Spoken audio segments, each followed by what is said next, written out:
الحمد لله رب العالمين والعاقبة للمتقين والصلاة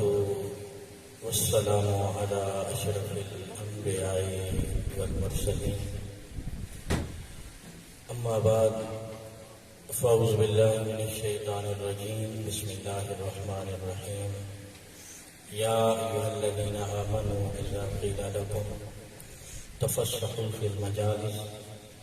فافسحوا يفسح الله لكم وإذا قيل انشزوا فانشزوا يرفع الله الذين آمنوا منكم والذين أوتوا العلم درجات آمنت بالله صدق الله العظيم اللهم نور قلوبنا بالقرآن وزين أخلاقنا بالقرآن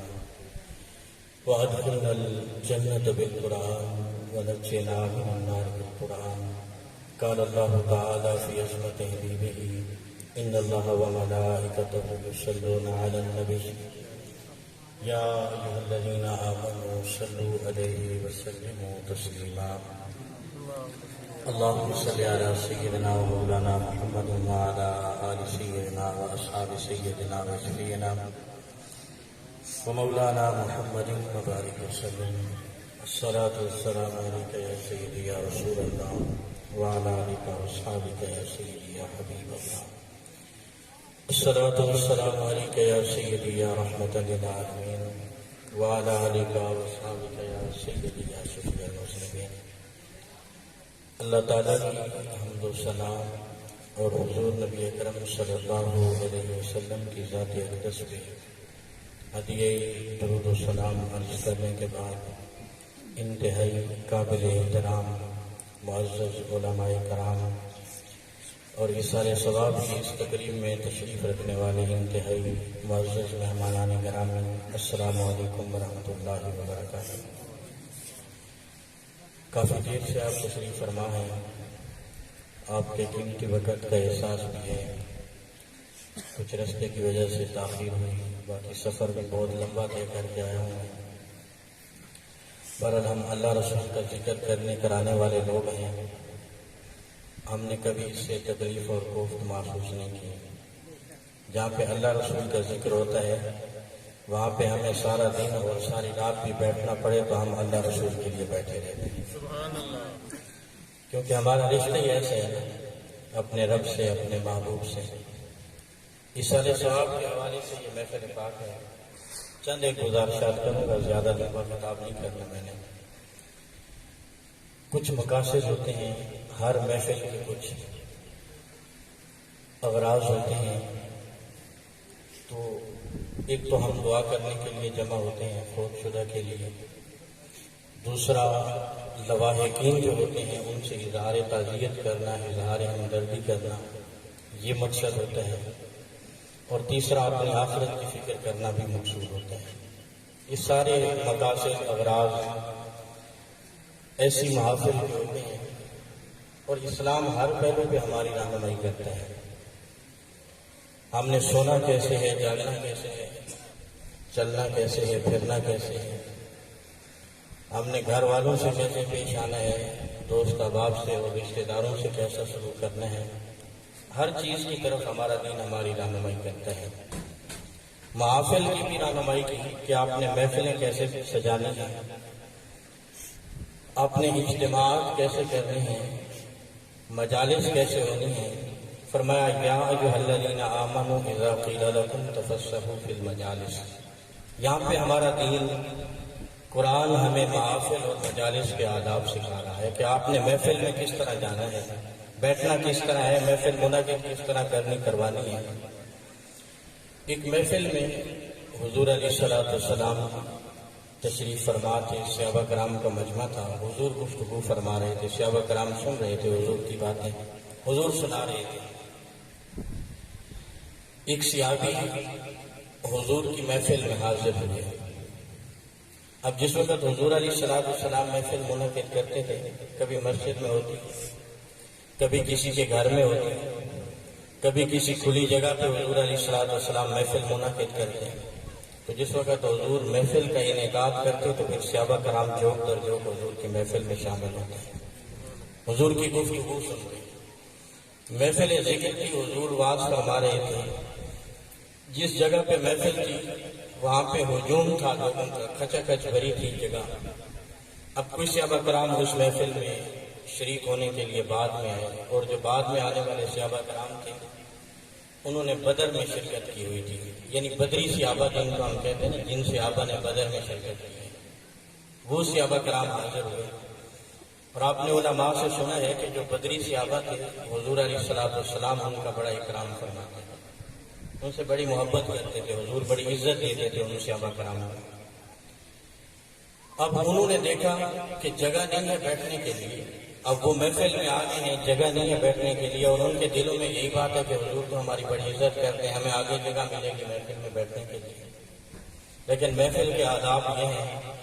حضور فرماتے ہیں کہ آپ جس محفل میں جاؤ تو آپ کو جہاں جگہ ملتی ہے وہاں پہ بیٹھ جاؤ، اوپر سے گزرنا، گردنیں پھلانگنا، لوگوں کو مشقت میں ڈالنا، اس کی ہمیں اجازت نہیں ہے۔ جہاں آپ کو جگہ ملتی ہے وہاں پہ بیٹھے، یہ محافل کے آداب ہیں۔ اب ان صحابہ کرام نے دیکھا کہ جگہ نہیں ہے تو وہ ایک سائڈ پہ کھڑے ہو گئے اس انتظار میں کہ ہو سکتا ہے جو آگے بیٹھے ہیں ان میں سے کوئی اٹھے اور ہمیں جگہ دے دے، ہمیں بٹھا لے اپنی جگہ پہ۔ وہ اس ارادے سے ایک سائڈ پہ کھڑے ہو گئے۔ اب وہ انتظار میں ہیں، حضور بھی دیکھ رہے ہیں کہ کوئی جگہ نہیں دے رہا، ویسے بھی حضور گفتگو کر رہے ہوں تو کسی کا اٹھنے کو دل تو نہیں چاہتا نا۔ حضور بات کر رہے ہوں، گفتگو کر رہے ہوں، سکھا رہے ہوں، سمجھا رہے ہوں تو کوئی چاہے گا کہ میں اٹھ کے پیچھے چلا جاؤں؟ بلکہ ام المومنین حضرت سید عائشہ صدیقہ رضی اللہ تعالی عنہا فرماتی ہیں کہ حضور گفتگو کرتے ہوئے تو لہجہ اتنا میٹھا مسحور کن تھا کہ دل چاہتا تھا حضور بولتے رہیں، ہم حضور کی گفتگو سنتے رہیں۔ انداز ہی ایسا تھا حضور علیہ السلام کا۔ کوئی نہ اٹھا، حضور نے بھی دیکھا کہ اب کوئی اٹھ نہیں رہا تو آقا کریم علیہ السلام نے کچھ صحابہ کرام کا نام بنام پکارا، فلاں صحابی آپ بھی اٹھ جاؤ، فلاں آپ بھی اٹھ جاؤ، فلاں آپ بھی اٹھ جاؤ، اور وہ جو بدری صحابہ ہیں ان کو جگہ دو، ان کو ذرا آگے آنا۔ اب جس وقت حضور نے نام لیا تو پھر وہ صحابہ کرام کیونکہ حضور کا حکم تھا اٹھ گئے اور بدری صحابہ کرام کو جگہ دے گئے۔ اب جس محفل میں حضور سے پیار کرنے والے ہوتے تھے وہاں پہ منافقین بھی آیا کرتے تھے، اور منافقین کوئی موقع ہاتھ سے جانے نہیں دیتے تھے، وہ طاق میں رہتے تھے کہ ہمیں کوئی موقع ملے بات کرنے کا۔ اب جب انہوں نے دیکھا نا کہ ہمیں موقع مل گیا تو انہوں نے اسی محفل میں چیخیں گوئیاں شروع کر دی۔ کیسا نبی ہے جو پہلے آئے تھے آگے بیٹھے تھے ان کو اٹھا دیے اور بعد میں آنے والوں کو آگے کر دیا۔ کیونکہ منافق جب پروپاگنڈا کرتا ہے، جب چال چلتا ہے تو وہ پھر دلوں کے اندر شکوک و شبہات پیدا کرتا ہے، دلوں کے اندر وہ نفرت پیدا کر دیتا ہے اور غصہ پیدا کر دیتا ہے۔ انہوں نے چیخیں گوئیاں شروع کر دی، صحابہ کرام کے سامنے انہوں نے باتیں کرنا شروع کر دی، اور جو صحابہ کرام اٹھ کے پیچھے گئے تھے انہوں نے بھی جب ان کی باتیں سنی تو انہوں نے کہا کہ کہتے تو یہ ٹھیک ہے، ہم پہلے آئے تھے آگے بیٹھے تھے تو ہمیں اٹھانا نہیں چاہیے تھا۔ تو ان کے دلوں کے اندر بھی خلش پیدا ہو گئی، دلوں میں ناراضگی پیدا ہو گئی۔ اب کوئی جانے نہ جانے، اللہ کے نبی تو دلوں کے چھپے راز بھی جانتے ہیں۔ حضور کو تو پتہ ہے کہ کس کے دل میں کیا چل رہا ہے۔ ایک صحابی گھر سے چلتے ہیں حضور سے کوئی سوال پوچھنے کے لیے، ایک سوال تھا ذہن کے اندر، گھر سے چلے کہ حضور سے جا کے معلوم کروں گا۔ جس وقت حضور کی محفل میں پہنچے آداب کو ملوز خاطر رکھتے ہوئے پیچھے بیٹھ گئے۔ حضور نے دیکھا آقا کریم علیہ السلام نے فرمایا کہ ادنو منی یا وابسا، اے وابسا میرے قریب آؤ۔ کہتے ہیں کہ میں اٹھا اور کچھ اور قریب ہوا۔ حضور نے فرمایا اور قریب آؤ، کہتے ہیں میں اور قریب ہوا۔ حضور نے فرمایا اور قریب ہو جاؤ، کہتے ہیں میں اپنے مقدر پہ قربان جاؤں، میں حضور کے اتنا قریب ہوا کہ میرے گھٹنے حضور کے گھٹنوں کے ساتھ چھونے لگے، اتنا میں حضور کے قریب ہوا۔ حضور علیہ السلام نے فرمایا کوئی سوال کرنے آئے تھے؟ کوئی سوال تھا ذہن میں لے کے آئے تھے؟ کہتے ہیں میری بات کرنے سے پہلے حضور نے بتا دیا کوئی سوال پوچھنے آئے تھے؟ میں نے عرض کیا رسول اللہ گھر سے چلے اسی ارادے سے تھا کہ کوئی سوال پوچھوں گا۔ تو حضور علیہ السلام نے میری حیرانگی اور بڑھا دی، فرمایا جو سوال پوچھنے آئے تھے وہ تم بتاؤ گے یا میں بتا دوں کیا پوچھنے آئے تھے؟ میں نے عرض کیا رسول اللہ اگر آپ بتا دیں تو کمال ہی ہو جائے۔ پھر حضور علیہ السلام نے فرمایا کہ خیر اور شر کے بارے میں جاننے آئے تھے کہ نیکی کیا ہے اور برائی کیا ہے، خیر کیا ہے اور شر کیا ہے، اس کے بارے میں آپ جاننے آئے تھے۔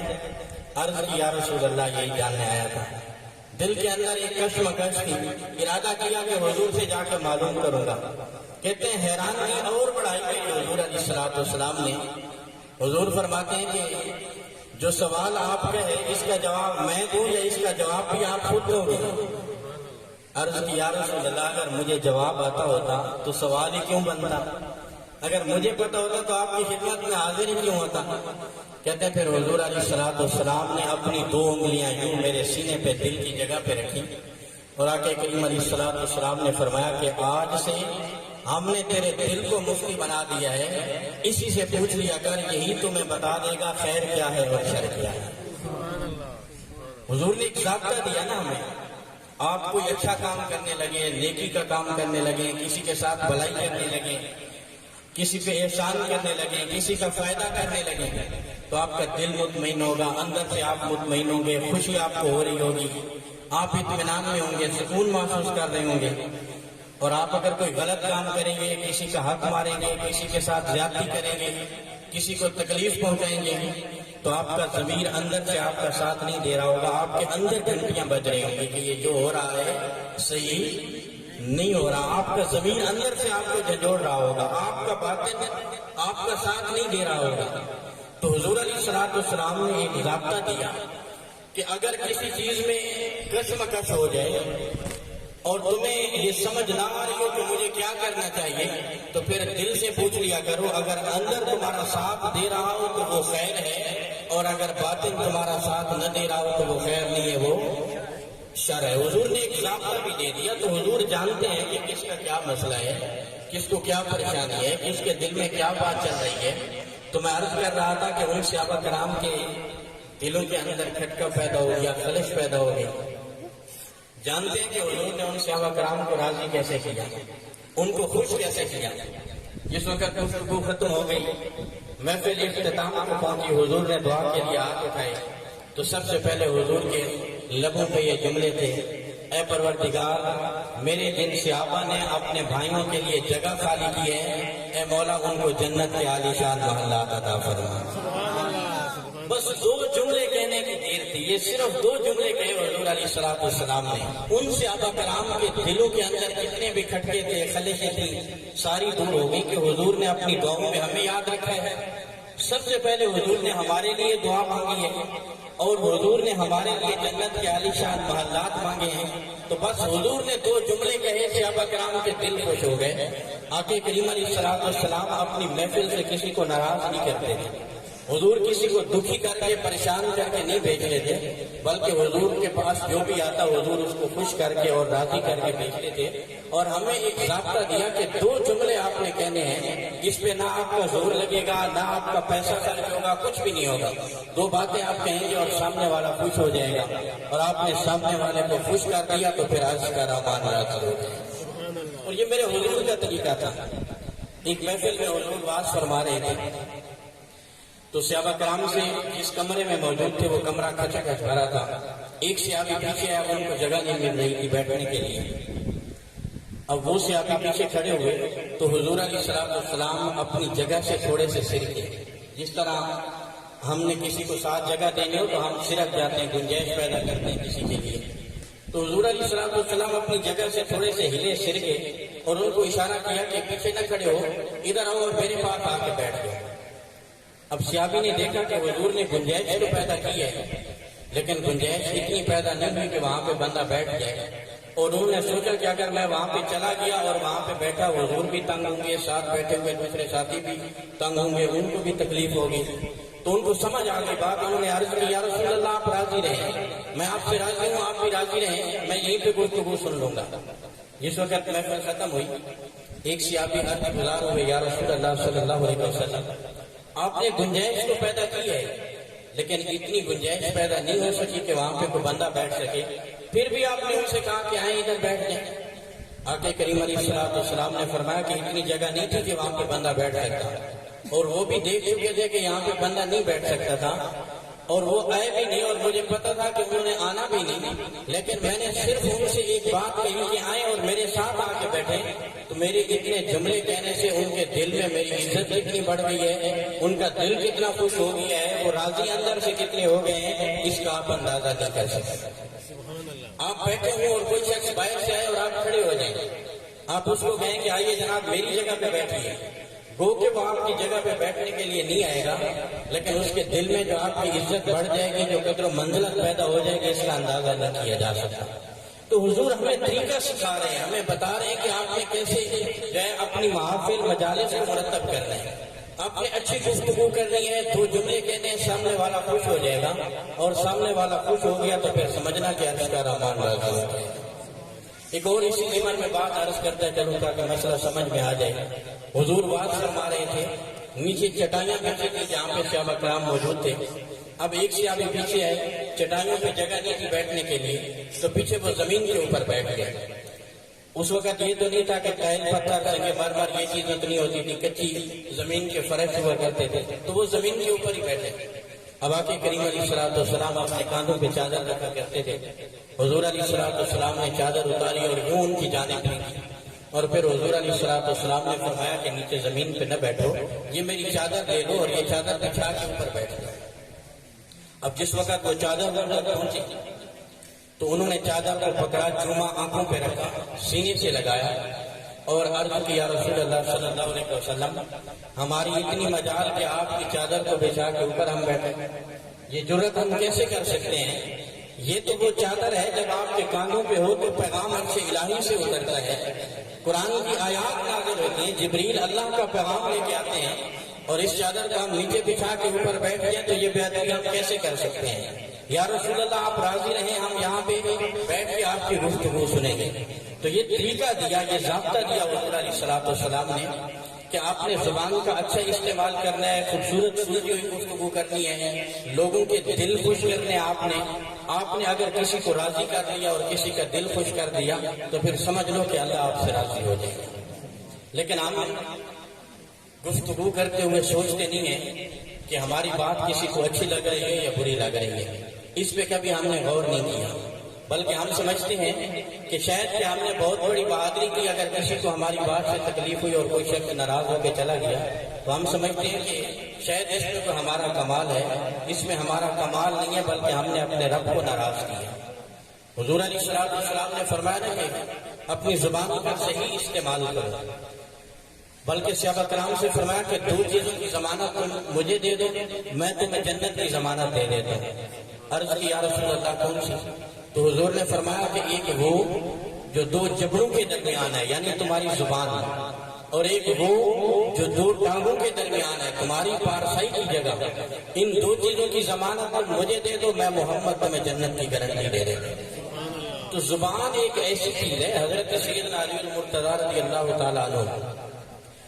آپ فرماتے ہیں کہ زبان کا جو زخم ہے نا، یہ تلوار کے زخم سے بھی زیادہ گہرا ہوتا ہے۔ تلوار سے چاقو سے زخم لگ جائے نا تو کچھ دنوں تک وہ بھر جاتا ہے، ختم ہو جاتا ہے، لیکن جو زبان کا لگایا ہوا زخم ہے نا، یہ کبھی نہیں بھرتا، قبر میں جانے تک انسان کے ساتھ رہتا ہے، کیونکہ جو زبان سے تکلیف ہوتی ہے نا، غلط بیانی کریں ہم کسی کو زبان سے تکلیف پہنچائیں تو وہ جو تکلیف ہوگی نا وہ کبھی نہیں مٹے گی، انسان کو ہمیشہ باتیں یاد رہتی ہیں، قبر میں جانے تک انسان کو باتیں یاد رہتی ہیں۔ تو اس لیے ہمیں یہ تعلیم دی گئی، ہمیں یہ بتایا گیا کہ آپ نے گفتگو کیسے کرنی ہے، آپ نے بات کیسے کرنی ہے، آپ نے لوگوں کے ساتھ مخاطب کیسے ہونا ہے، آپ نے ہم کلام کیسے ہونا ہے۔ حضرت شیخ سعدی شیرازی رحمۃ اللہ تعالی علیہ ہماری نصیحت کے لیے آپ ایک بات لکھتے ہیں، آپ فرماتے ہیں کہ ایک شخص سفر پہ کیا ہوا تھا، بڑا لمبا سفر طے کیا اس نے، ایک علاقے میں گیا ہوا تھا تو اس کو کتے نے کاٹ لیا، اب زخمی اس قدر ہو گیا کہ اب وہ چلنے پھرنے کے قابل نہ رہا، تو اس کو یاد آیا کہ جہاں پہ میں آیا ہوں اس علاقے میں تو میرا ایک بچپن کا دوست رہتا ہے، معلوم کیا، اس کا نام بتایا، لوگوں نے کہا کہ یہ فلاں جگہ پہ اس کا گھر ہے، تو یہ مشکل سے اس کے دروازے تک پہنچا، دستک دی دروازے پہ، تو وہ باہر آیا، اس کو کہا کہ میں تمہارا بچپن کا دوست ہوں، یہاں سفر پہ آیا تھا تمہارے علاقے میں، کتے نے کاٹ لیا، زخمی ہو گیا ہوں، تو ایک دو دن تمہارے گھر میں قیام کرنا چاہوں گا۔ اس نے کہا کہ تشریف لائے آپ ہمارے مہمان کو بٹھایا کمرے کے اندر، دوسرے کمرے میں گئے اور اپنی بیوی سے کہا کہ ایک بچپن کا دوست ہے، ہمارے علاقے میں سفر پہ آیا ہوا تھا، کتے نے کاٹ لیا ہے، زیادہ زخمی ہو گیا ہے، تو اس کے کوئی کھانے پینے کا اور مرہم پٹی کا انتظام کرو۔ اب بعض عورتیں بڑی سخت زبان ہوتی ہیں اور وہ سنتی سمجھتی نہیں ہے کہ ہم کیا بات کر رہی ہیں، تو اس عورت نے بڑے سخت سست جملے کہے، کہنے لگی کہ ہر کتے بلے کو پکڑ کے گھر میں لے آتے ہو، ہر تیسرا چوتھا شخص تمہارا مہمان ہوتا ہے اور ہر بندے کو لے آتے ہو مہمان بنا کے، تکلیف ہمیں ہوتی ہے کھانا بنانے کے لیے، پانی بنانے کے لیے، مشقت ہمیں اٹھانی پڑتی ہے، روٹیاں بنانے کے لیے آگ پہ ہمیں جلنا پڑتا ہے، تمہیں تو کوئی مشکل ہوتی نہیں، ہر بندے کو مہمان بنا کے گھر لے آتے ہو۔ اس طرح کے بڑے سخت جملے اس خاتون نے اپنے شور سے ہم کلام ہو کے کہے، تو اب ساتھ کمرے میں بیٹھا مہمان وہ بھی سن رہا تھا، اس تک بھی آواز پہنچ گئی تھی، لیکن مجبور تھا، اس نے کوئی بات نہ کی کیونکہ اب زخمی تھا۔ ایک دو دن گزرا، جب کوئی زخم بہتر ہوئے تو اس نے میزبان سے اجازت طلب کی، کہا کہ ایک دو دن تم نے اپنے گھر میں ٹھہرایا ہے، میری خدمت کی ہے، اب مجھے اجازت دو، اب میں جانا چاہوں گا۔ تو اس نے کہا کہ وہ جو کتے نے کاٹا تھا وہ ٹھیک ہو گیا ہے، کہا کہ وہ جو کتے نے کاٹا تھا وہ تو ٹھیک ہو گیا ہے، جو زخم تمہاری بیوی نے لگایا نا وہ ٹھیک نہیں ہوا، اور شاید قبر میں جانے تک ٹھیک نہیں ہوگا۔ تو باتیں انسان کو یاد رہتی ہیں، یہ کبھی بھولتی نہیں ہے۔ زبان کا زخم اتنا تیز ہوتا ہے، اتنا سخت ہوتا ہے کہ یہ ساری زندگی نہیں بھرتا، قبر میں جانے تک انسان کے ساتھ رہتا ہے۔ تو اسی لیے حضور علیہ السلام نے فرمایا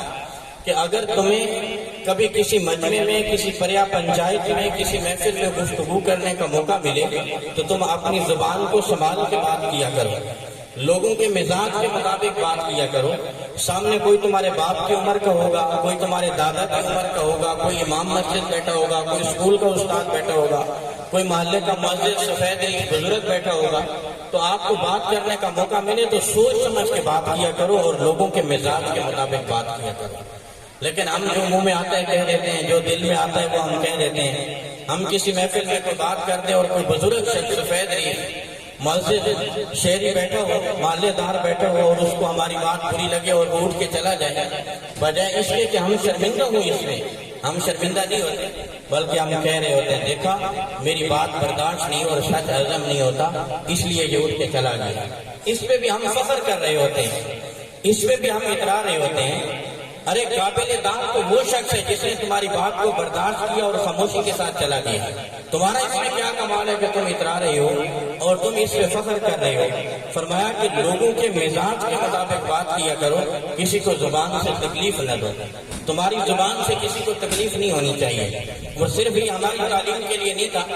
بلکہ حضور علیہ السلام کا آپ طرز طریق دیکھیں، عملی زندگی دیکھیں، حضور علیہ السلام نے اس کا پریکٹیکل کر کے ہمیں حضور نے دیا۔ حضور تشریف فرما کے اپنے حجر اقدس کے اندر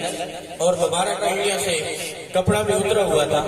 تکیے کی ٹیک لگائی ہوئی تھی، حضور علیہ السلام نے اچانک دروازے پہ دستک ہوئی، پوچھا کون ہو؟ عرض کی کہ ابو بکر ہو رضی اللہ تعالیٰ عنہ۔ حضور نے فرمایا آ جاؤ۔ سیدنا صدیق اکبر آئے اور حضور سے گفتگو شروع ہوئی، کچھ ہی لمحے گزرے پھر دروازے پہ دستک ہوئی، پوچھا کون ہو؟ عرض کی کہ حضرت عمر ہو۔ حضور نے فرمایا اندر آ جاؤ۔ وہ بھی اندر آ گئے، حضور سے گفتگو شروع ہوئی۔ اب یہ دوست باتیں کر رہے ہیں، کچھ ہی لمحے گزرے پھر دروازے پہ کسی نے دستک دی، پوچھا کون ہو؟ تو کہا کہ عثمان ہوں۔ حضور علیہ السلام نے فرمایا تھوڑا ٹھہر جاؤ۔ حضور علیہ السلام ٹیک لگائے ہوئے تھے، حضور نے ٹیک چھوڑ دی، کپڑا مبارک درست فرمایا، حضور نے مبارک ٹانگیں ڈھانپ لی، پنڈلیوں پہ کپڑا ڈال دیا اور اپنا لباس درست کر لیا۔ حضور نے پھر فرمایا کہ عثمان کو بلا دو۔ حضرت عثمان غنی آگے، حضور سے گفتگو ہوئی، کچھ لمحے گزرے، انہوں نے حضور سے باتیں کی اور چلے گئے۔ ام المؤمنین حضرت سیدہ عائشہ صدیقہ فرماتی ہیں میں نے عرض کی یا رسول اللہ، میرے والد گرامی حضرت ابوبکر ہے تو آپ اسی طرح اپنی حیات پہ رہیں، حضرت فاروق اعظم ہے تو آپ اپنی حیات پہ رہیں، حضرت عثمان غنی ہے تو آپ نے اپنے کپڑے درست کر لیے، تکیے کی ٹیک لگائی ہوئی تھی وہ بھی آپ نے چھوڑ دی، ان کے لیے بڑا اہتمام کیا آپ نے۔ تو آقا کریم علیہ السلام نے فرمایا کہ عائشہ میں اس کا حیا کیوں نہ کروں، اللہ کے فرشتے بھی جس کا حیا فرمایا کریں۔ حضور مزاج کا خیال رکھتے تھے، فرمایا کہ حضرت عثمان غنی شرف و حیا کے پیکر ہیں، غسل خانے کے اندر غسل کرنے کے لیے کپڑا باندھتے ہیں اور پھر غسل کرتے ہیں۔ کسی نے کہا کہ آپ کسی تالاب پہ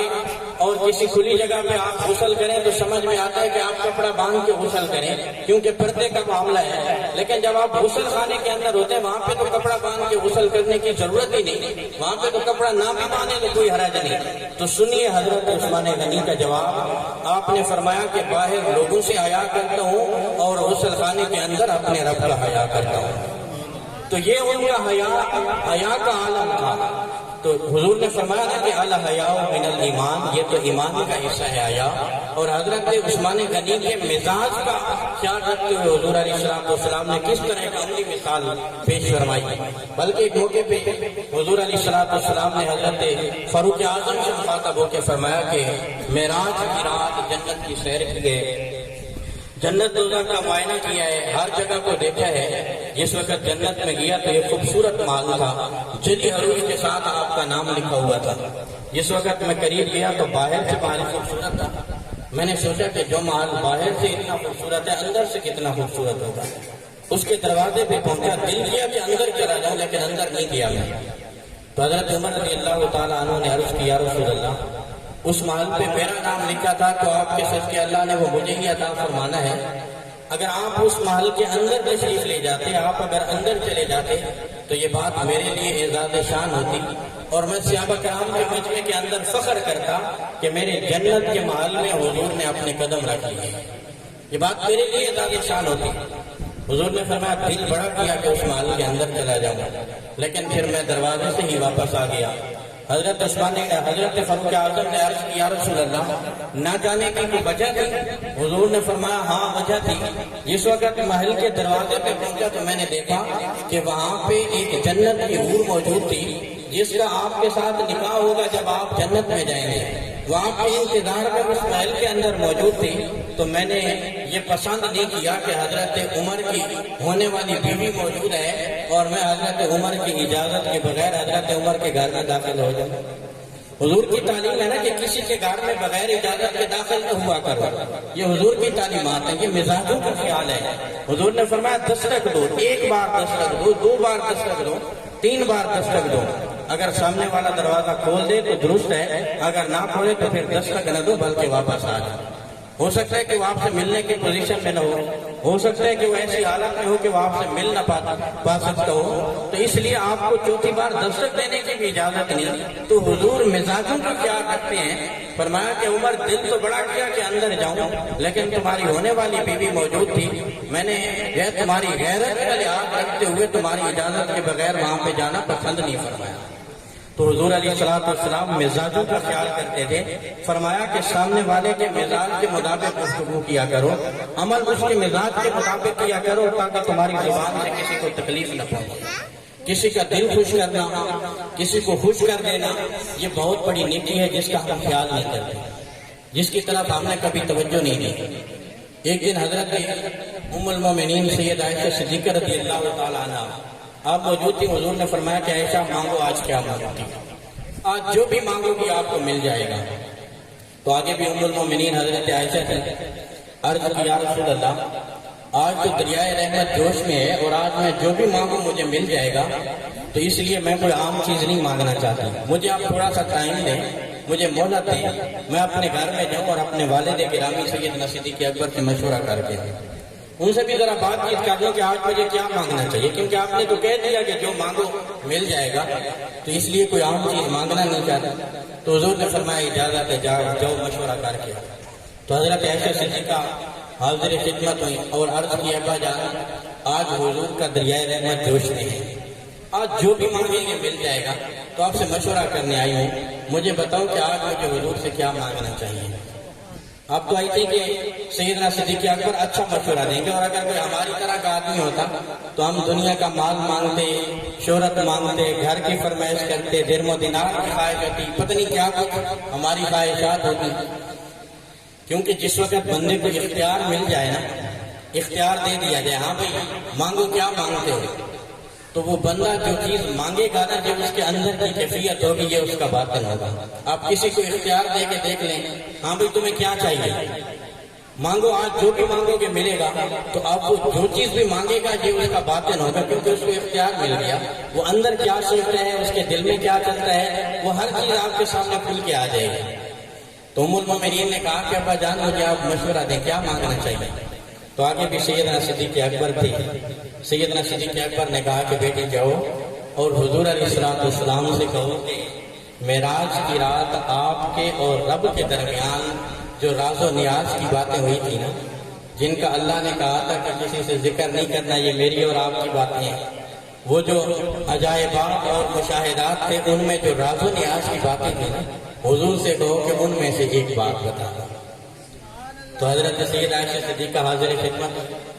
عرض کی یا رسول اللہ، آپ کے اور رب کے درمیان معراج کی رات جو راز و نیاز کی باتیں ہوئی تھی ان میں ایک بات بتا دو۔ اب حضور مسکرائے اور کافی دیر تک مسکراتے رہے۔ میرا وجدان کہتا ہے کہ حضور اس لیے مسکرائے ہوں گے کہ یار غار کا انتخاب کتنا شاندار ہے۔ مانگا بھی تو کیا مانگا، کہا بھی تو کیا کہا۔ حضور نے فرمایا کہ ایسا آپ سے وعدہ تھا کہ آپ کو وہ ملے گا جو آپ مانگو گے، تو اب آپ نے کہہ دیا ہے تو پھر سنو،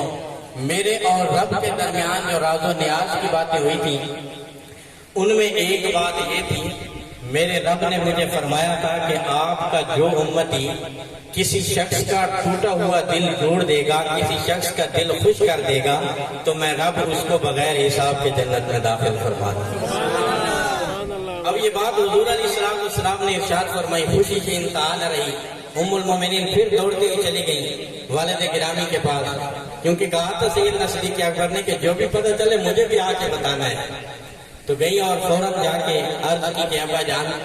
یہ بات حضور نے ارشاد فرمائی ہے اور بہت خوش ہیں۔ چھوٹا سا عمل ہے، اتنی بڑی نیکی ہے اور اتنا بڑا انعام ہے۔ سیدنا صدیق اکبر نے جب یہ بات سنی تو آپ خوش نہ ہوئے، حالانکہ بات خوش ہونے والی تھی، لیکن آپ خوش نہ ہوئے، آپ رو پڑے۔ تو ام المومنین نے عرض کی ابا جان بات تو خوش ہونے والی تھی اور آپ خوش نہیں ہوئے، آپ رو پڑے ہیں۔ چھوٹا سا عمل ہے، کسی کا دل خوش کرنا ہے، اچھی بات کرنی ہے، سامنے والے کو خوش کرنا ہے اور بغیر حساب کے جنت مل جائے تو اس سے بڑا انعام اور کیا ہو سکتا ہے۔ تو حضرت سیدنا صدیق اکبر نے فرمایا کہ بیٹی اس کو ذرا معکوس دیکھو، اس کے برعکس اس بات کو دیکھو، اگر کسی کا دل خوش کرنے سے، کسی کو اچھی بات کہہ کے خوش کرنے سے اگر بغیر حساب کے جنت مل سکتی ہے، تو پھر کسی کو تکلیف دینے سے، گفتگو سے کسی کو اذیت دینے سے، کسی کا دل توڑنے سے اس کی سزا بھی اسی طرح سخت ہوگی۔ اگر ادھر بغیر حساب کے جنت مل رہی ہے تو پھر اگر توڑیں گے دل اور تکلیف دیں گے تو پھر جو ہے سیدھا جہنم میں جائیں گے۔ اب اس کو ذرا الٹ کر کے اس بات کو دیکھیں تو ان کا دونوں پہلوؤں پہ، دونوں جہتوں پہ ان کا دھیان ہوتا تھا۔ وہ اگر نیکی کو دیکھتے تھے تو پھر اس کے انجام سے بھی باخبر ہوتے تھے، کیونکہ جس طرح کی نیکی ہوتی ہے اسی طرح کا اس کا صلہ اور انعام ہوتا ہے۔ اگر ایک چھوٹے عمل پہ جنت مل رہی ہے تو پھر اس کے برعکس عمل پہ جہنم بھی مل سکتی ہے۔ فرمایا دنیا میں تم اللہ کا گھر بناؤ تو اللہ قیامت کے دن جنت میں تمہارا محل اختیار کرے گا۔ من بنا للہ مسجدا بنى اللہ لہ بیتا فی الجنہ، کہ جو دنیا میں اللہ کا گھر بنائے گا اللہ قیامت کے دن جنت میں اس کا محل بنائے گا۔ جیسی نیکی کرو گے اس کے مطابق تمہیں بدلہ ملے گا اللہ کی بارگاہ میں۔ تو اگر کسی کو جو ہے خوش کرنے سے، کسی کا دل توڑنے سے اور اچھی گفتگو کرنے سے اگر جنت مل سکتی ہے تو پھر کسی کو تکلیف اور اذیت دینے سے جہنم بھی ہو سکتی ہے۔ اس کا عذاب بھی پھر اسی طرح شدید ہوگا اور عذاب بھی اسی طرح سخت ہوگا۔ لیکن ہم ان چیزوں پہ غور نہیں کرتے۔ ہمارے رویے دیکھ لیں، ہماری گفتگو کا انداز دیکھ لیں، ہماری محافل دیکھ لیں، ہماری مجالس دیکھ لیں، گھر میں ہم کیا ہوتے ہیں، باہر محلے میں ہم کیا ہوتے ہیں، ہم دوستوں میں کیا ہوتے ہیں، ہمارے کئی رنگ ہوتے ہیں، ہمارے کئی چہرے ہوتے ہیں۔ کسی کے ساتھ ہمارا کوئی رویہ، کسی کے ساتھ ہمارا کوئی رویہ۔ جس شخص سے ہمیں کوئی توقع نہ ہو کہ اس سے ہمیں کوئی فائدہ پہنچ سکے، اس سے ہم سلام لے کے بھی راضی نہیں، اور جس سے ہمیں کوئی غرض ہوتی ہے، مقصد ہوتا ہے، ہم سمجھتے ہیں کہ یہ کبھی کسی موڑ پہ کام آ جائے گا تو اس کے ساتھ ہم سلام بھی لیں گے، اپنا تعلق بھی بنا کے رکھیں گے۔ پھر غریب کے ساتھ ہماری گفتگو کا انداز اور ہوگا، امیر کے ساتھ ہماری گفتگو کا انداز اور ہوگا۔ ہمارے کئی چہرے ہیں، ہمارے کئی روپ ہیں جو دنیا والے دیکھتے ہیں۔ ہمارا دین ہر پہلو پہ ہماری رہنمائی کرتا ہے۔ ہم اپنی فوت کی دیکھ لیں، ہم اپنی شادی بیاہ دیکھ لیں، ہم اپنی مجالس دیکھ لیں، ہم اپنی محافل دیکھیں، ہر چیز ہماری الگ الگ نظر آئے گی، جبکہ ہر پہلو پہ دین نے تو ہماری رہنمائی کر دی، اور دین نے، قرآن نے، رسول اللہ نے ہمیں بتا دیا کہ آپ نے چلنا کیسے ہے، پھرنا کیسے ہے، سونا کیسے ہے، جاگنا کیسے ہے، کھانا کیسے ہے، پینا کیسے ہے، آپ نے رشتہ داروں کے ساتھ کیسا سلوک کرنا ہے، گھر والوں کے ساتھ کیسے کرنا ہے، اور اہل محلہ کے ساتھ تمہارے رویے کیا ہوں گے، ہر چیز ہماری شریعت نے ہمیں کھول کے بیان کر دی ہے۔ ہم شادی پہ جاتے ہیں اور بڑے ہم تیار ہو کے جائیں گے، سوٹڈ بوٹڈ ہو کے جائیں گے، خوشبو لگا کے، غسل کر کے، اچھا لباس پہن کے، بڑے مہذب بن کے، باعزت بن کے ہم جاتے ہیں شادی پہ، اور وہاں پر جا کے بڑے باعزت طریقے سے ہم بیٹھتے ہیں۔ لیکن جس وقت یہ اعلان ہوتا ہے کہ کھانا کھل گیا ہے، اس وقت اس قوم کی کیفیت دیکھنے والی ہوتی ہے، لوگ ٹوٹ پڑتے ہیں کھانے کے اوپر، اور کیفیت یہ ہوتی ہے شاید کہ 15 دن سے کسی کے کھانے میں بھوکا رکھا گیا تھا اور آدھا گھنٹہ ملا ہے، اس کے بعد پھر جو ہے ان کو قید کر دیا جائے گا، پتہ نہیں کھانا ملنا بھی ہے کہ نہیں ملنا۔ یہ ہماری کیفیت ہوتی ہے۔ اس وقت ہمارا سارا ادب و احترام، اس محفل کے تقدس کو کس طرح ہم پامال کرتے ہیں، یہ اکثر میرج ہال میں اور یہ جو شادی کے فنکشن ہوتے ہیں ان میں یہ چیز دیکھنے کو ملتی ہے۔ پتہ نہیں یہاں پہ یہ کبھی آپ کے مشاہدات میں یہ چیزیں آئی ہیں یا نہیں، ہم تو بڑا وہاں پہ گجرانوالہ، وزیر آباد، ان علاقوں میں ہم بڑا دیکھتے ہیں، بڑے مہذب لوگ، ایجوکیٹڈ، پڑھے لکھے لوگ ہم دیکھتے ہیں کہ ایسے کھانے پہ ٹوٹ پڑتے ہیں، شاید کہ جہاد پہ جا رہے ہیں اور انہوں نے کوئی قلعہ فتح کرنا ہے، اور پھر برات میں چمچ جس کے ہاتھ میں آ جاتا ہے وہ اس میں سے ساری بوٹیاں اور اچھا مال جو بھی ہوتا ہے وہ نکالنا شروع کر کے پلیٹیں بھرنا شروع کر دیتے ہیں، اور اس کو یہ خیال اور لحاظ ہوتے ہی نہیں ہے کہ دوسرے لوگ بھی کھڑے ہوئے ہیں، ان کا بھی حصہ میں نے چھوڑنا ہے۔ تو آج تو نہیں کھانے کو ملا، کھانا تو ہمیشہ انسان کھاتا رہتا ہے، لیکن وہاں پہ اس محفل کے تقدس کو کس طرح ہم پامال کرتے ہیں، کس طرح ہم وہاں پہ جو ہے بے ادبی کا ارتکاب کرتے ہیں۔ اور آپ جانتے ہیں، آپ نے دیکھا ہوگا کہ جتنا کھانا پلیٹوں میں ڈالا جاتا ہے اتنا کھایا نہیں جاتا، کتنا رزق ضائع ہوتا ہے اللہ کا، کتنی وہاں پہ رزق کی بے حرمتی ہوتی ہے، کتنی ہم رزق کی توہین کرتے ہیں۔ حالانکہ ہمیں تو حکم یہ دیا نا ہماری شریعت میں کہ اپنی پلیٹ میں اتنا کھانا ڈالو جتنا تم کھا سکو، اور پلیٹ کو، برتن کو اچھی طرح تم صاف کرو، کٹوری کو جس میں تم نے ڈالا ہے اس کو صاف کرو، یہی سنت ہے ہمیں بتائی گئی ہے۔ لیکن ہم آدھا کھائیں گے، آدھا ضائع کریں گے، برباد کریں گے۔ اپنے گھر کے اندر ہم 1 کلو یا آدھا کلو گوشت بنائے نا، ایک بوٹی کو ہم 3 بار چوستے ہیں کیونکہ ہمارا پیسہ لگا ہوتا ہے، لیکن جب ہم وہاں پہ جانا چاہتے ہیں تو وہاں پہ ہم کیا کرتے ہیں، آدھا کھاتے ہیں، آدھا ضائع کر کے پھینک کے آ جاتے ہیں، اس لیے کہ وہ ہمارا پیسہ نہیں لگا ہوتا، کسی اور کا پیسہ لگا ہوتا ہے، اور اس کو ہم جو ہے ضائع کر کے چلے آتے ہیں۔ ہمیں یہ انداز ہی نہیں ہوتا کہ اس نے بیٹے کی اور بیٹی کی شادی کے لیے کتنی محنت کی ہے، کتنے سال کی مشقت کے بعد یہ اس مقام تک پہنچے ہے، اور اس نے لوگوں کو بلا کے دعوت کا اہتمام کیا، ہم اس چیز کا خیال ہی نہیں کرتے۔ ہم تو آ جاتے ہیں کھانا کھا کے، وہاں پہ بعد میں جس وقت صفائی کرنے والا عملہ آتا ہے، کتنے چاول، کتنی روٹیاں، کتنے نان، کتنی بوٹیاں اور کتنا بچا ہوا ہمارا کھانا وہ ڈسٹ بن کے اور کوڑا دان کی نظر ہو رہا ہوتا ہے، اس کا کبھی آپ نے اندازہ کیا کتنی بڑی بے حرمتی اور توہین ہے رزق کی۔ نبی کریم صلی اللہ علیہ وسلم صحابہ کرام کے اندر موجود تھے، کسی محفل میں کھانا تناول فرما رہے تھے تو حضور علیہ السلام کے ہاتھ میں کھانے کا ایک لقمہ جب آیا تو حضور نے لقمہ لیا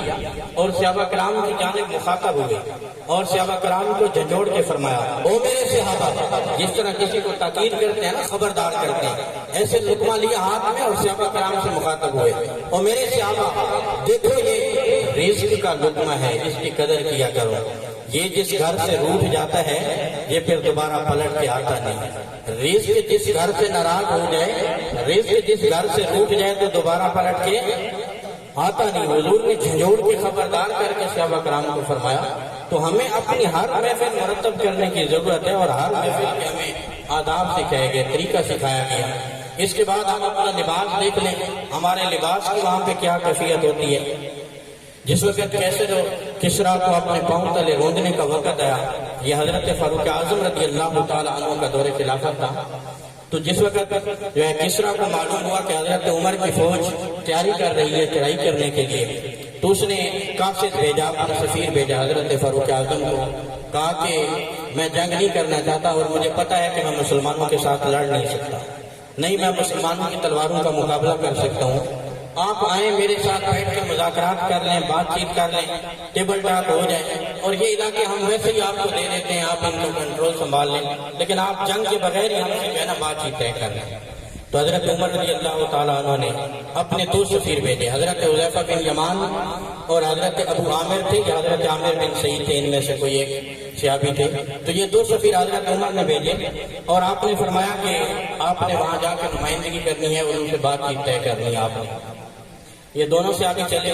جس وقت کسریٰ کے محل میں پہنچے، دربان موجود تھے، آگے پہرہ دار موجود تھے، انہوں نے دیکھا لمبا سفر طے کر کے گئے تھے، گاڑیوں میں سفر تو ہوتا نہیں تھا، پیدل سفر ہوتے تھے، اونٹ اور گھوڑوں پہ سفر کیا جاتا تھا، تو دھول مٹی ان کے چہرے پہ، بالوں پہ، کپڑوں پہ دھول اور مٹی کی، لمبا سفر طے کر کے گئے تھے۔ دربانوں نے کہا کہ تم بادشاہ سے ملنے کے لیے آئے ہو، تو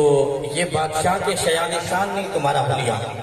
تمہارے لباس پہ مٹی لگی ہے، گرد و غبار لگی ہوئی ہے، چہرے بالوں پہ، چہرے پہ گرد و غبار لگی ہے، تو اس طرح تو تم ہمارے بادشاہ سے نہیں مل سکتے۔ انہوں نے کہا کہ ہم لمبا سفر طے کر کے آئے ہیں، اور جو کیفیت اور جو حالت ہماری دیکھ رہے ہو یہ تو ہونی تھی، کیونکہ لمبا سفر طے کر کے آئے ہیں۔ تو انہوں نے کہا کہ پھر اس طرح کرو، ہم آپ کو شاہی جبے دیتے ہیں، بادشاہ کے جو شیان شان ہیں وہ جبے آپ زیب تن کرو، اور وہ جبے پہن کے آپ جو ہے بادشاہ کے پاس جاؤ، اور وہاں جا کے جو بھی آپ نے بات چیت کرنی ہے بادشاہ سے کرو۔ انہوں نے کہا کہ آپ کا بادشاہ اگر اسی طرح ہمارے ساتھ ملاقات کرنا چاہے تو ہم کریں گے، اگر آپ کہو کہ آپ کا لباس پہن کے ہم جائیں تو کسی کافر کے لباس کو ہم اپنے جسم کے قریب نہیں آنے دیں گے۔ یہ ہمارے بزرگوں کا، ہمارے سلف صالحین کا طریقہ تھا۔ انہوں نے کہا کہ پھر اس طرح آپ ملاقات کرنے کی اجازت نہیں ملے گی کبھی آپ کو۔ انہوں نے کہا کہ ٹھیک ہے، پھر ہم واپس چلے جاتے ہیں، اپنے بادشاہ سے کہہ دینا کہ اگلی بار ہم مذاکرات کرنے نہیں آئیں گے، بلکہ اگلی بار ہم تلواریں لے کے آئیں گے، پھر کوئی بات چیت نہیں ہوگی آپ سے۔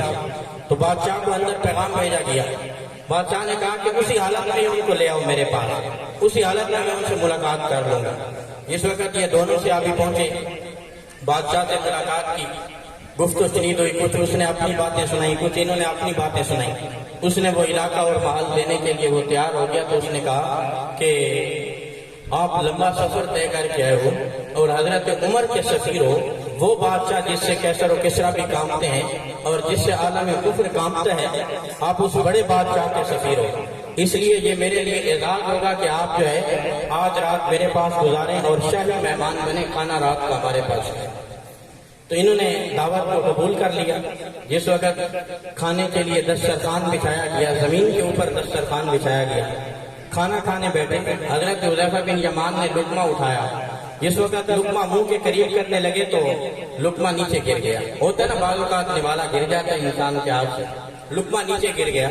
تو یہ لقمہ اٹھا کے صاف کر کے دوبارہ جب کھانے لگے تو حضرت ابو عامر نے وہ نہیں لگائی اور کہا کہ خیال کرو، نیچے گرا ہوا لقمہ اٹھا رہے ہو، بادشاہ کے سامنے موجود ہو، سامنے بادشاہ موجود ہے اور تم گرا ہوا لقمہ اٹھا رہے ہو۔ تو حضرت حذیفہ بن یمان کے چہرے پہ سرخیاں دوڑنے لگی۔ انہوں نے کہا کہ میں وقت کے بادشاہ کو دیکھوں یا رسول اللہ کی سنت کو دیکھوں؟ میرے حضور نے تو فرمایا کہ اگر نوالا گر جائے تو اس کو اٹھا کے صاف کر کے کھا لو، ڈبل ثواب ملے گا، اور میں ایک بادشاہ کی وجہ سے حضور کی سنت کو چھوڑ دوں، حضور کے طریقے کو چھوڑ دوں اور حضور کے سنت کے طریقے کو پس پشت ڈال دوں ایک دنیا کے بادشاہ کے لیے، ایسا قطعا نہیں ہو سکتا۔ یہ تھے وہ ہمارے بزرگ، ہمارے سلف صالحین جو ہمیں ہر محفل کا ادب سکھا کے گئے ہیں اور ہر محفل کا جو طریقہ اور سلیقہ تھا وہ بتا کے گئے ہیں۔ آج ہمارا بچہ دسترخوان پہ بیٹھا ہو اور اس کے ہاتھ سے لقمہ گر جائے تو ہم اس کو ڈانٹ دیتے ہیں کہ آپ اٹھا کیوں رہے ہیں، گری ہوئی چیز کو اٹھاتے نہیں، ہم اس کو اٹھانے نہیں دیتے، سمجھا رہے ہوتے ہیں، لیکچر دے رہے ہوتے ہیں۔ لیکن ہمارے اسلاف کا، سلف صالحین کا یہ طریقہ نہیں تھا، کبھی انہوں نے کافر کی تہذیب کو نہیں اپنایا۔ ہم دیکھ لیں شادی بیاہ پہ بالخصوص جو ہماری خواتین کا جس طرح کا لباس ہوتا ہے ہماری شادیوں پہ، یہ ہمارے لیے شرم کی بات ہے۔ ہمارا ذرا بھی اپنے گھروں کے اوپر کنٹرول نہیں رہا، جس طرح کا لباس شادیوں پہ ہماری خواتین استعمال کرتی ہیں یہ پہننے کے قابل ہوتا ہے؟ ہم ان کی روک ٹوک نہیں کرتے۔ یہ لباس ہم نے کہاں سے لیا؟ یہ اسلامی کلچر تو نہیں تھا، یہ اسلام کا لباس تو نہیں تھا، یہ مسلمانوں کا لباس تو نہیں تھا، یہ ہم نے ہندوؤں سے لیا، یہ ہم نے سکھوں سے لیا، یہ ہم نے یہود و نصارہ سے لیا اور ان کی تہذیب کو ہم نے پروموٹ کیا اور اس کو اہمیت دی اور اپنے دین کو ہم نے کوئی اہمیت نہ دی۔ اور پھر جس طرح کی خرافات اور بے حیائی ہماری شادیوں کے موقع پہ ہوتی ہے، ادھر ہماری محفل اور ہوتی ہے، پھر جس وقت ہمارے یہاں کی سودگی ہو جاتی ہے تو وہاں پہ پھر ہمارا ماحول اور ہو جاتا ہے، وہاں پہ پھر ہم نعت خوان بلا لیں گے، قاری صاحبان بلا لیں گے، وہاں پہ ہم کو بیان کرنے والا بلا لیں گے اور کہیں گے چلو سودگی کا ماحول ہے، اور جس وقت ہماری کوئی خاتون اس دنیا سے چلی جائے تو ہم کہتے ہیں کہ خبردار عورت فوت ہو گئی ہے، اب جو ہے کوئی نامحرم جو ہے وہ قریب نہ آئے۔ جس وقت قبر میں بھی اتارنے لگتے ہیں تو ہم دیکھتے ہیں کہ وہاں پہ اوپر ایک چادر پکڑ لیتے ہیں اور پھر دوسرے جو محرم رشتے ہوتے ہیں وہ قبر میں اتار رہے ہوتے ہیں، اور کہا جا رہا ہوتا ہے کہ جو نامحرم جو لوگ ہیں وہ پیچھے ہو جائیں۔ میں کہتا ہوں کہ سودگی کا ماحول ہے، سامنے ایک عورت کی میت پڑی ہوئی ہے اور جو نامحرم ہے ان کو پیچھے کیا جا رہا ہے۔ کیوں کیا جا رہا ہے پیچھے؟ کوئی غلط بات خانہ ذہن میں بھی نہیں آ سکتی کیونکہ حد نگاہ سوگوار ماحول ہے، سودگی کا ماحول بنا ہوا ہے، پھر بھی کہا جا رہا ہوتا ہے کہ نہیں پیچھے ہو جاؤ، اس لیے کہ یہ شریعت کا حکم ہے، یہ دین کی تعلیم ہے کہ نامحرم قریب نہ آئے، جو محرم رشتے ہیں وہی قبر میں اتارے، یہ ہمارے دین کا حکم ہے۔ میں کہتا ہوں کہ مری ہوئی عورت کا جتنا خیال کیا جا رہا ہے اگر زندہ کا خیال کیا جاتا تو یہ زیادہ بہتر ہوتا۔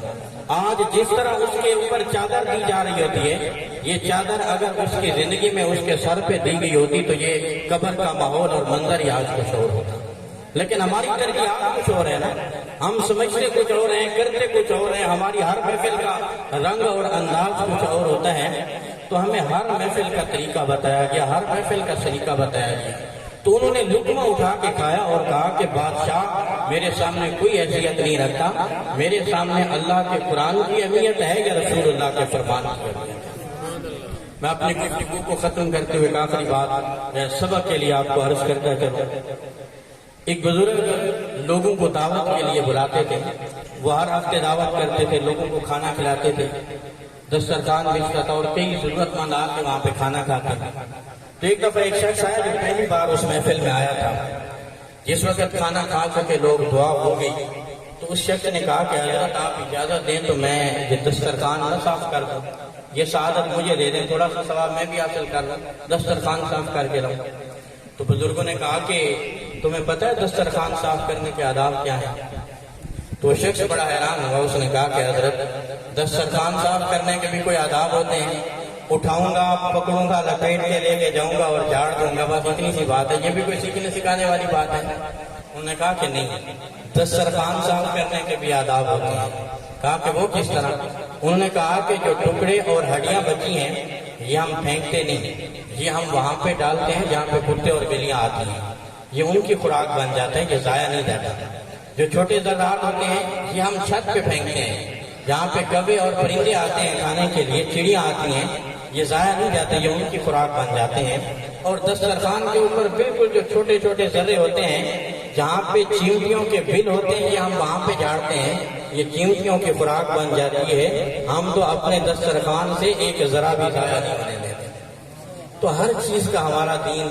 ہمیں سکھا رہا ہے، ہماری رہنمائی کر رہا ہے۔ فرمایا اِذَا قِیلَ لَکُمْ تَفَسَّحُوا فِی الْمَجَالِسِ فَافْصَحُوا یَفْصَحِ اللَّهُ لَکُمْ۔ تو مجالس اور محافل کے ہمیں یہاں پہ آداب سکھائے جا رہے ہیں، تو یہی بنیادی مقصد ہوتا ہے۔ علی اکثر صاحب اور اس کے برادران جو موجود ہیں اور اس کے جتنے بھی جو قریبی رشتہ دار موجود ہیں، ان سب سے ہم اظہار تعزیت کے لیے یہاں پہ حاضر ہوئے ہیں۔ جس طرح آپ تشریف فرما ہوں اسی طرح میں بھی سفر کر کے آیا ہوں، کیونکہ میرا بڑا پرانا ریلیشن ہے ان کے ساتھ، بڑا پرانا تعلق ہے اور حکم تھا اور آنا بھی بڑا ضروری تھا۔ تو یہ مقصد ہوتا ہے ہمارا، تعزیت کرنا،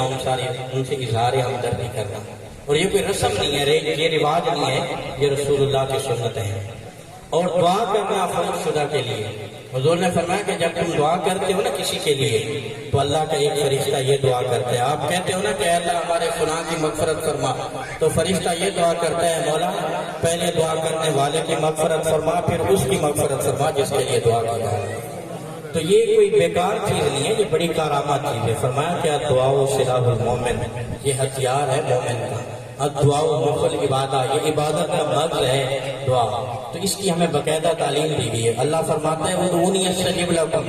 مجھ سے مانگو میں تمہاری دعاؤں کو سنتا ہوں، میں تمہاری دعاؤں کو قبول کرتا ہوں۔ ہم کسی دنیا دار سے مانگیں، ایک دفعہ مانگیں، دو دفعہ، چار دفعہ، آخرکار وہ ناراض ہوگا جب بار بار مانگیں گے، لیکن اللہ سے ہم جتنی بار بھی مانگیں وہ ہم سے ناراض نہیں بلکہ خوش ہوتا ہے کہ دیکھو میرے بندے مجھ سے مانگتے ہیں. تو یہی ہمارا مقصد ہے. ہم ان کے لیے دعائے مغفرت کریں گے، اپنے رب سے ان کی بخشش کی دعا کریں گے، اور ہم اپنی آخرت کی فکر کریں گے، اپنی زندگی کیسے گزارنی ہے. اللہ مجھے اور آپ کو جو سنایا اس پہ عمل کی توفیق عطا فرمائے. وما علینا الا البلاغ.